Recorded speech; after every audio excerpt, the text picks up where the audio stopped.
L'ancien PDG de la SAAC dit avoir informé dès septembre 2022 le plus haut fonctionnaire de l'État de l'explosion des coûts dans le projet Casa-Saclic, une rencontre qui a eu lieu en pleine campagne électorale.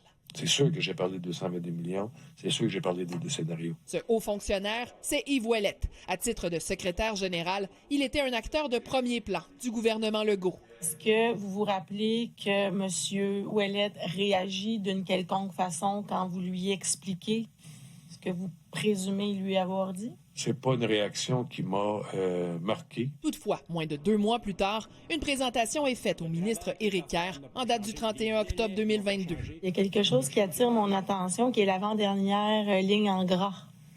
Oui, je la vois. Les budgets confirmés en septembre 2020 sont respectés. Vous êtes d'accord avec moi que c'est pas exact?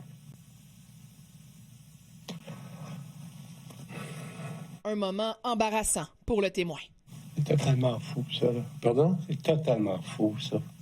Cette affirmation-là, elle est erronée. En partie, oui. Vous êtes d'accord avec moi quand je fais cette affirmation-là? Oui, quand je vois ça, oui.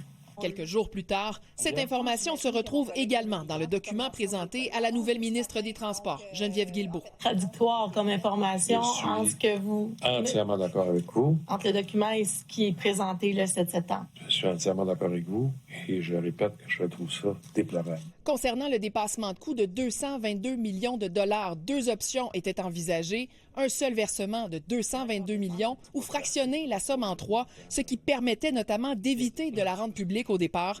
C'est cette seconde option qui sera choisie. Question qu'on donne un avenant de 222 millions, même si on pouvait le faire. C'est-à-dire qu'en faisant ça, vous allez être obligé d'être transparent, ça va être public. Honnêtement, M. comme ça, c'était pas une question de transparence. Le témoignage de l'ancien PDG doit se poursuivre demain.